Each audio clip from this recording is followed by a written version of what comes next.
Como ustedes pueden ver, esto es el título de la conferencia, es decir, uso de bloqueadores de angiotensina 2 y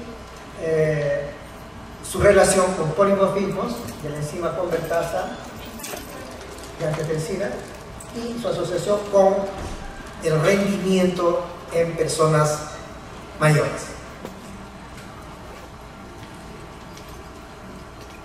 Bien, esto es para reafirmar lo que les había anunciado de la ayuda de Conciter de FinCit para poder ir a exponer los trabajos de investigación.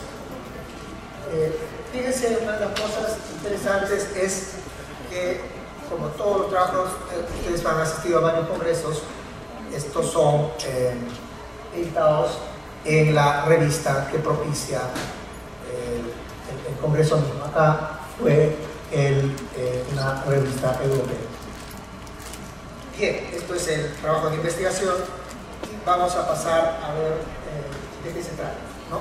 Cualquier ampliación al respecto ustedes tienen allí para poder ingresar al trabajo. Bien, este es el trabajo, estas son las diapositivas que hemos presentado allá. Bien, como introducción, fíjense, ustedes han estudiado muy bien en fisiología, en fisiopatología, en farmacología, todo lo que es angiotensina 2, ¿no? Pero quizás resumiendo acá todo lo que se sabe, porque los bloqueadores de angiotensina 2 actúan precisamente disminuyendo las morbilidades producidas por esta enzima. Y lo que se ha visto es que, por ejemplo, en animales de experimentación que hacen de que, sometidos a estos procesos experimentales, puede hacer de que mejora el aprendizaje, ¿no? Estos son algunos de los indicios sobre sus efectos a nivel experimental. Igualmente, otra parte importante para recordar el curso de biología, por ejemplo, o genética, de que la enzima convertasa de angiotensina 1, la C, tiene diversas porciones de diferentes polimorfismos, ya sea homocigotes o heterocigotes, pero que se llaman I y D, I de inserción y D de deleción. En realidad existen tres formas y cada uno de estos se ha ligado a factores de riesgo cardíaco, coronario y últimamente enfermedad de Alzheimer. Es quizá esta parte de la función en la fisiopatología que cumple angiotensina 2 y por lo tanto la probable utilización de los bloqueadores de angiotensina 2 para poder no tratar, pero por lo menos disminuir o entencer los signos de trastorno cognitivo relacionado con Alzheimer, es lo que ha puesto un gran interés en estos fármacos. Recordamos por sus clases, les ha dictado al doctor Viviar, por ejemplo, sobre antihipertensivos, ¿no? 5 grupos de antihipertensivos, uno de los cuales eran los ARBs o los bloqueadores de angiotensina 2. Es decir, son antihipertensivos y por lo tanto, si producen un mejoramiento de la cognición, va a ser precisamente porque regulan, disminuyen no solamente la mortalidad, sino también las alteraciones de cognición asociadas a problemas vasculares. Eso es conocido ampliamente desde hace muchísimos años. Sin embargo, últimamente el punto está en que también podría disminuir por lo menos los síntomas de enfermedad de Alzheimer. Bien, entonces acá lo que hemos hecho es ver, el estudio consiste en que observamos un estudio de casos y controles a adultos mayores de 60 años, usuarios de bloqueadores de angiotensina 2. van a haber un promedio de más o menos 3 años. Y controles que no lo usan. Y en ellos lo que hemos visto es una evaluación cognitiva. Fíjense que no estamos viendo enfermedad de Alzheimer, estamos viendo cuál es el rendimiento de la cognición, de la memoria, con un instrumento para evaluar la memoria, que es la batería Wechsler. Bien, acá es para recordar todo lo que ustedes han visto en farmacología, por ejemplo. En esta parte ustedes ven que siempre hemos conocido que existe un sistema clásico, ¿no?, de la energía renina-angiotensina. Pero paralelamente a esto fue una cosa muy interesante ver de que existe todo un sistema de renina-angiotensina, pero a nivel cerebral, en el sistema nervioso central. Es decir, todo lo que conocíamos sobre bloqueadores de canales, bloqueadores de angiotensina 2 eran básicamente sobre su función, por ejemplo, a nivel renal, a nivel cardiovascular. Pero la parte más interesante era ver qué es lo que sucedía con un microsistema, si se puede llamar así, a nivel del sistema nervioso central.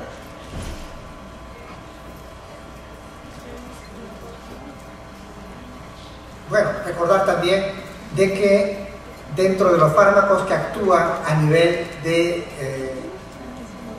este sistema de renina-angiotensina 2, por ejemplo, están también los inhibidores ECA, ¿no? Los inhibidores ECA, fíjense, actúan en previos pasos, como vamos a ver, de este sistema. Finalmente, la angiotensina 2, fíjense, acá, no tengo el puntero, pero bueno, vamos a ver.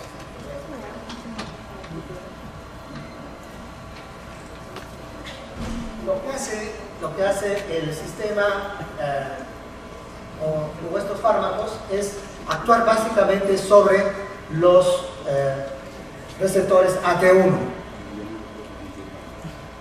Pero fíjense la diferencia entre la estimulación de receptores AT1 y receptores AT2. Son diferentes, son básicamente diferentes. En esto reside de que aparentemente para los efectos en la cognición, los receptores, los fármacos que bloquean angiotensina 2 serían superiores a los inhibidores ECA para estos efectos. No estoy viendo la diferenciación, por si acaso, de mortalidad en relación con hipertensión. Estamos viendo sobre los efectos sobre la cognición. Esto es bastante conocido, todos nos estamos refiriendo cuando decimos bloqueadores o antagonistas de los receptores angiotensina 2, incluimos a todos los artanes, que recuerdan por la parte terminal.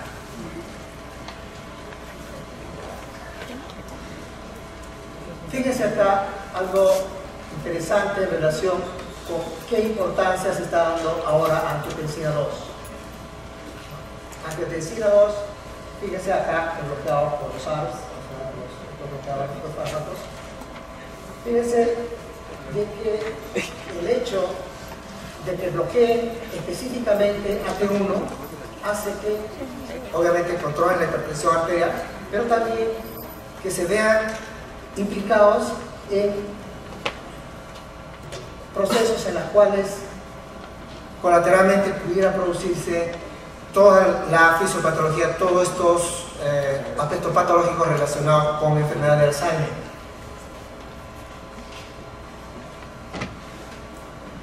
Por otro lado, la estimulación deja de lado a los AT2, que tiene, por decirlo así, un efecto más bien beneficioso. Fíjense, la fisiopatología en relación con angiotensina 2 ha llegado a este punto donde se está planteando esta hipótesis, que quiere decir de que no solamente en el riesgo cardiovascular en sí mismo, sino en el proceso de envejecimiento, específicamente en relación con el proceso de senescencia a nivel cerebral, pudieran tener estos efectos beneficiosos.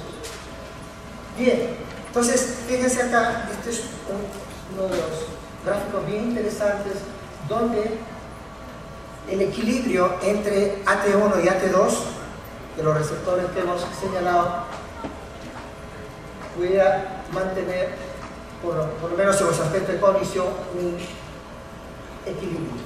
Fíjense. Y cuando angiotensina 2 no es bloqueado de alguna manera, existe la posibilidad de que ya una enfermedad de Alzheimer, ya sea con aspectos genéticos, porque hay dos formas, una forma está ligada y la otra no está ligada a aspectos genéticos de enfermedad de Alzheimer, pudiera producirse o pudiera producirse el avance mucho más rápido de esta enfermedad. Bien, entonces estos son aspectos en los cuales ponen de relieve de que angiotensina 2 juega un rol importante en trastorno de cognición, no solamente porque controla los aspectos vasculares, como cualquier antihipertensivo, sino también porque disminuye los efectos deleterios de angiotensina 2. Bien, ahora vamos a explicar la parte de la metodología que hemos seguido. Acá está, esto es un estudio de casos y controles. Hemos dicho que son pacientes en los cuales a medida que podía ingresar al hospital de día del Hospital Nacional Guillermo Almenara, Hospital de Día Geriátrico del Hospital Nacional Guillermo Almenara, ingresaba a un grupo control o un grupo de casos cuando se denominaba casos cuando eran usuarios de estos medicamentos, de estos clases de medicamentos antihipertensivos. En total fueron 104 pacientes mayores de 60 años y a todos ellos, para que pudieran ver cuál era el rendimiento de la memoria, se les había descartado trastorno de cognición, es decir, no entraban pacientes con trastorno cognitivo. La definición operacional fue este examen, son un grupo de 31 preguntas en las cuales, de acuerdo a un score, por ejemplo, menor de 24, se puede catalogar a un paciente que tiene trastorno cognitivo. Ellos fueron incluidos y en ambos grupos fueron pacientes sin trastorno cognitivo. Lo que se quería ver era cuál era el rendimiento de la memoria de los pacientes en los cuales eran expuestos por tiempo más de 3 meses, en realidad fueron más de 3 años, eran usuarios ya de larga data de estos medicamentos, ¿no? Hasta el día cuando se llevó a cabo el estudio. Bien, a todos ellos se les hizo el examen de genómica para poder ver qué tipo de pacientes eran en relación con este polimorfismo de esta enzima. Esta determinación se realizó en nuestra facultad, ¿no? con todo el equipo del doctor Fujita. El instrumento utilizado fue la escala de memoria de Wechsler. Lo realizaron 2 neuropsicólogos del Hospital Almenara. Y acá está la forma de determinar cuánto se catalogaba a cada paciente en la evaluación total, ¿no? También se midió los años de educación. El índice de Charlson es una medida de comorbilidades, es decir, cuántas comorbilidades tiene el paciente, en vez de decir tiene hipertensión, tiene diabetes. Entonces hay una forma de determinarlo, hay muchas otras formas. Uno puede determinar con el índice de Charlson si tiene más o menos comorbilidades para hacer los grupos comparativos. Y el número de medicamentos que tomaba también. Bien, igualmente se hizo una determinación de la adherencia, cuán bien están tomando el medicamento o cuán obedientes son en el tratamiento que están siguiendo. Esto se hace con un cuestionario de Morisky y se incluyeron pacientes que tenían una buena adherencia. Bien, acá el tiempo mínimo de consumo o de exposición a ARES, o sea, a los bloqueadores de angiotensina 2 era de 3 meses. Y acá están los pacientes que se excluyeron, es decir, no ingresaron al estudio pacientes con síndrome depresivo, con enfermedad de Parkinson, que tenían traumatismos o antecedentes de TEA, o que podían tener algún trastorno que pudiera hacer difícil, por ejemplo, los exámenes neuropsicológicos, los trastornos de la audición. Igualmente, pacientes que estaban tomando antidepresivos, antipsicóticos, ansiolíticos o anticonvulsivantes. Veamos los resultados. Acá en esta tabla ustedes pueden ver, fíjense, la población total, los casos y los controles. Es interesante ver de que la media de edad estaba en 73.3 años.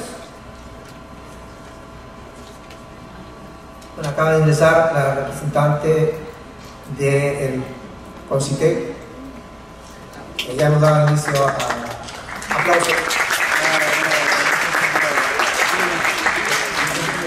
En realidad la facultad ya tiene una larga trayectoria de muchos estudios subvencionados por nuestra entidad líder en ayudas a la investigación. Bien, acá estamos poniendo uno de los trabajos. Fíjense acá, la media edad, los años de educación es interesante también.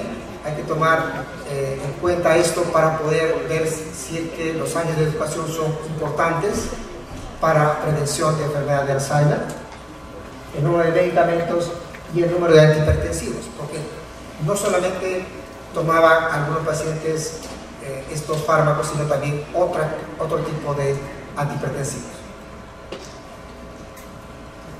Bien, acá quizás ustedes pueden ver en el valor de P las diferencias entre casos y controles en los años. Era un poco mayor en los casos, un poco mayor, significativo, y igualmente en el índice de Charlson tenía más comorbilidad en los casos, e igualmente en el número de medicamentos, ¿no? Tenía más medicamentos en los casos. Fíjense, algunas ustedes podrán observar acá de que no todas las veces uno lo puede hacer en casos y controles totalmente iguales. Las investigaciones del mundo real son de este tipo, es lo que hay, ¿no? Como se dice en palabras sencillas. Es difícil conseguir casos y controles totalmente, por ejemplo, con comorbilidades iguales a los dos lados. Sin embargo, esto no impide de que podamos compararlo, pero teniendo en cuenta posteriormente algunas diferencias e interpretarlos al final con los resultados. Eso es también importante a tener en cuenta. Bien, acá están los resultados de la comparación de los puntajes y el estatus de polimorfismo genético. Esto, por ejemplo, es acá tenemos los tipos de polimorfismo. Habíamos dicho que son 3, ¿no? Y D. Fíjense, esto es interesante porque da la impresión, o porque nos da una primera impresión de los tipos de estos polimorfismos que existen en nuestro país. Estas son de las cosas interesantes, ¿ya? Uno está haciendo un trabajo de investigación relacionado con cognición, fármacos y polimorfismo, pero colateralmente uno está contribuyendo para ver en la población peruana cuál es la distribución de estos polimorfismos, y ello, aunado a otras investigaciones, pueden hacer de que conozcamos mejor, como ya lo hace el Instituto de Genética de nuestra universidad. Bien, acá esta es la comparación, la tabla entre la asociación entre polimorfismos ACE y el uso de estos medicamentos y la evaluación neuropsicológica. Fíjense que acá el valor entre estos dos polimorfismos no es significativa, pero sí en estos. Sí es diferente, es decir, los pacientes en los cuales son usuarios tienen un poquito más pero es significativa. Bueno, la expresión un poquito más sería, esta estadística más significativa, la diferenciación entre el rendimiento de la memoria con estos medicamentos que en los que no lo están tomando. Pero básicamente en los que tienen este polimorfismo. ¿Qué quiere decir? Que aparentemente no es igual. En realidad estos son estudios todavía preliminares, pero es posible decir de que, si bien es cierto, toda la población puede resultar favorecida, sin embargo hay algunos que pueden resultar mucho más, el beneficio puede ser un poco mayor. En realidad esto no es una sorpresa, porque es así a nivel, en otros estudios mucho más amplios a nivel internacional. El factor de riesgo de tener estos homocigotos AI es mayor el riesgo de enfermedad cardiovascular e incluso enfermedad de Alzheimer.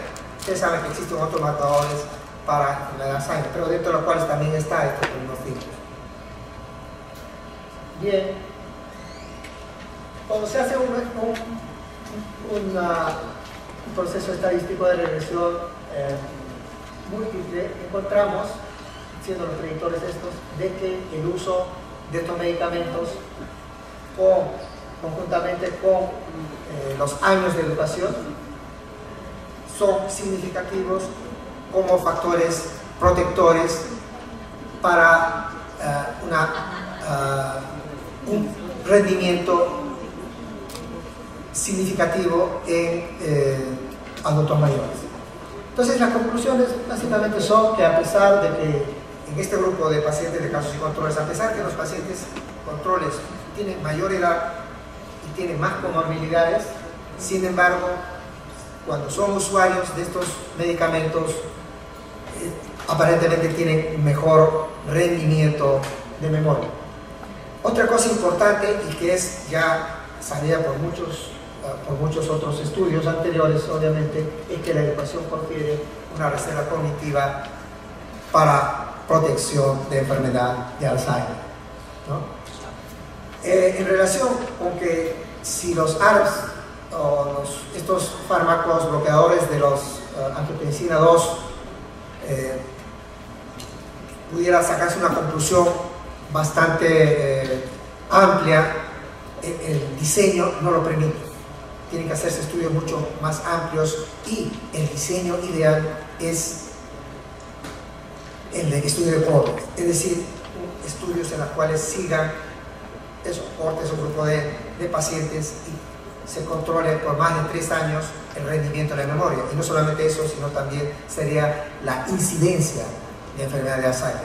Dicho sea de paso, hemos presentado al mismo congreso en Berlín un estudio metaanalítico que hicimos con colegas de la Universidad de Cambridge. El resultado es el mismo, es decir, hemos analizado la disminución de incidencia de enfermedad de Alzheimer en usuarios de estos medicamentos. Se han analizado 10 estudios hasta ahora publicados y hay una disminución importante y un poco mayor que los otros grupos farmacológicos. Esto también se presentó, pero como póster en el mismo evento. Bien.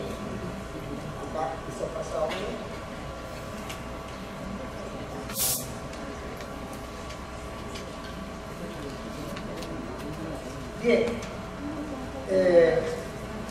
Acá estamos explicando eso, lo mismo que hemos... y acá finalizamos con la discusión. Es decir, la discusión, ustedes saben, es comparar, es decir, comparar con otros estudios. No se olviden, en sus artículos, cuando ustedes hagan, o en sus tesis, la discusión tiene 3 partes, o hasta 4, pero mínimo 3 partes. La primera es tus conclusiones de tu estudio que has realizado. La segunda parte es comparar tu estudio con otros que se han realizado. Y la tercera parte es las limitaciones que tiene tu estudio. no se olviden de que eso es estándar. No puede ser que usted presenta en su tesis y no ponga en el tercer párrafo las limitaciones, en la parte de discusión. Y a veces algunos exigen de todas maneras que haya un cuarto párrafo, que es el de la conclusión en general. Bien, entonces acá vamos a hacer esa parte, que quiere decir comparar con otros estudios previos, obviamente. Este es un estudio que se realizó igualmente para ver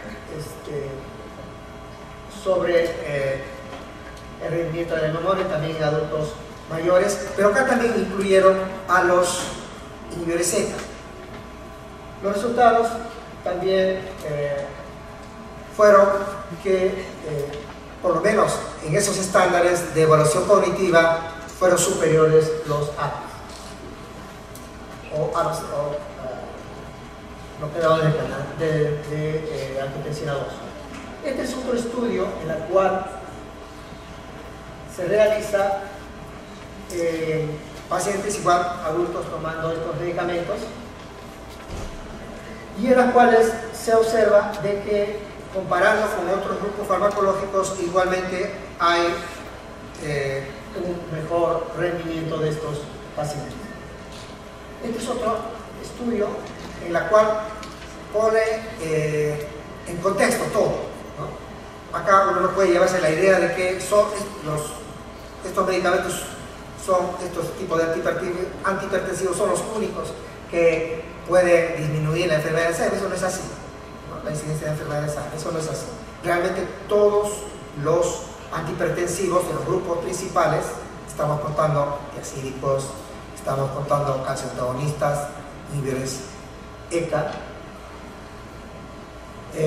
puede disminuir la incidencia de demencia, de trastorno cognitivo en general, ¿no?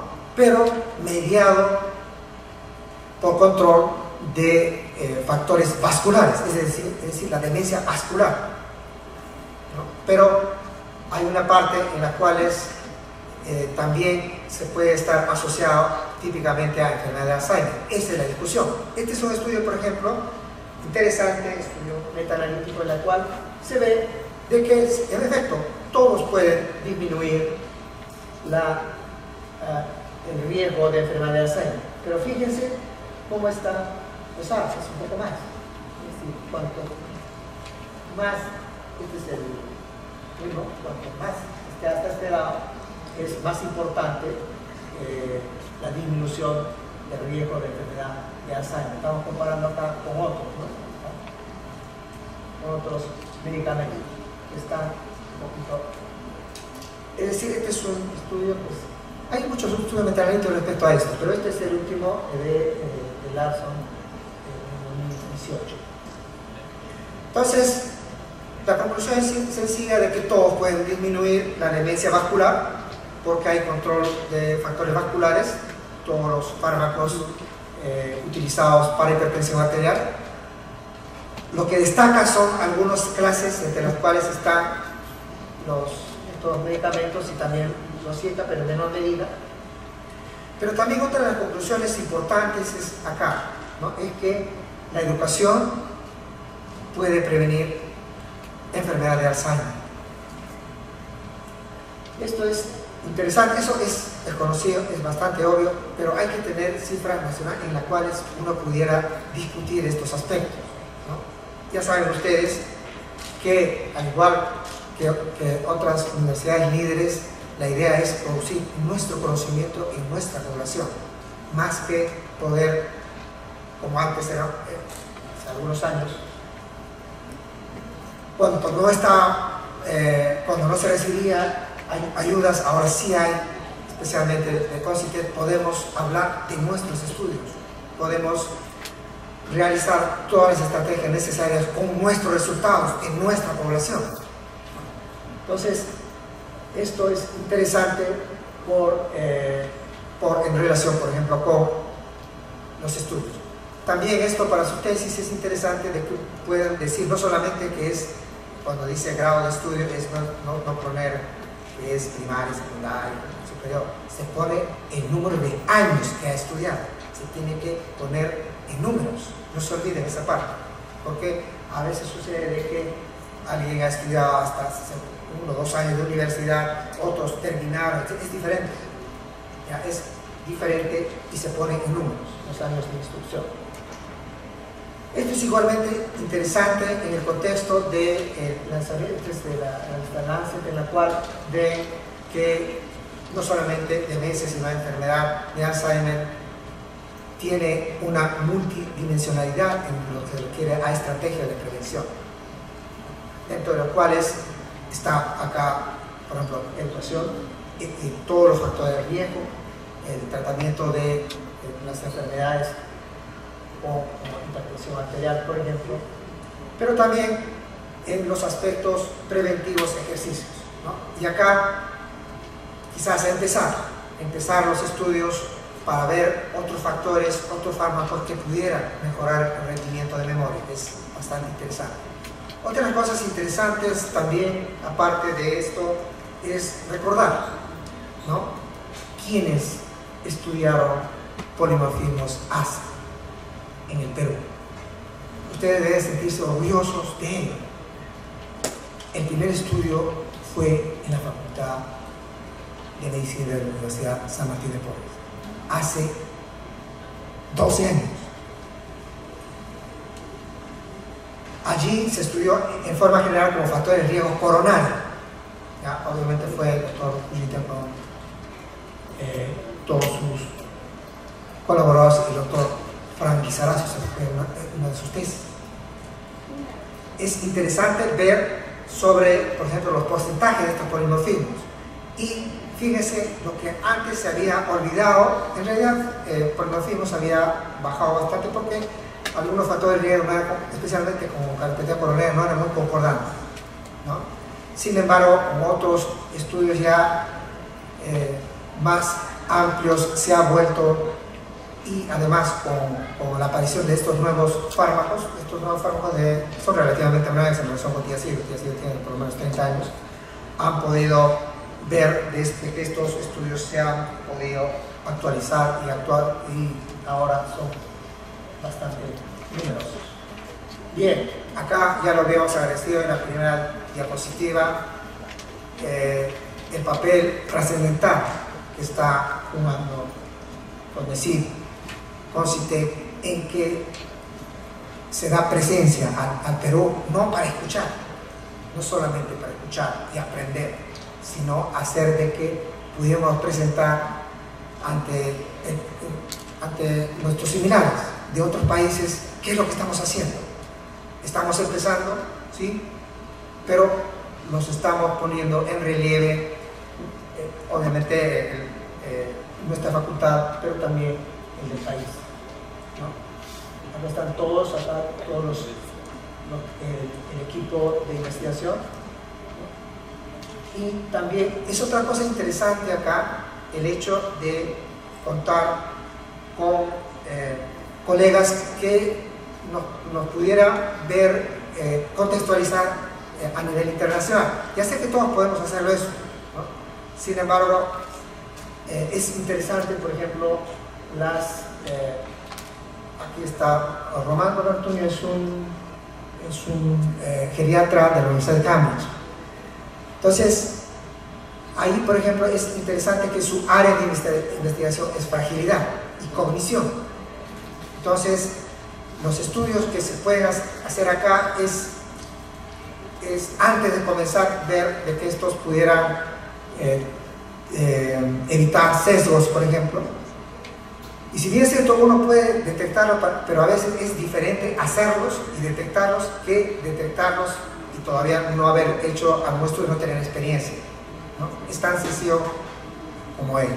Entonces, en este estudio se ha visto que podemos tener colaboraciones de ese tipo, como lo tienen muchísimos acá en el Instituto de Investigación. Nuevamente mis agradecimientos a CONCITEC y realmente los aplausos para su representante. Muchas gracias. Bien, no sé si hay alguna pregunta.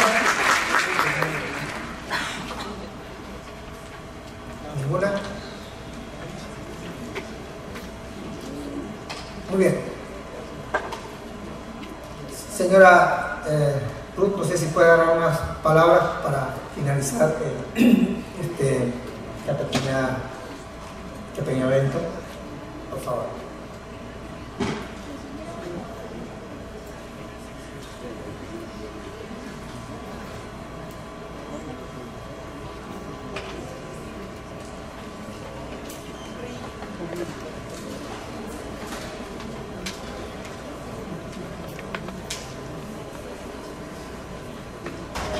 Buenas tardes, ante todo agradecimiento, felicitación por la labor que ustedes están desarrollando,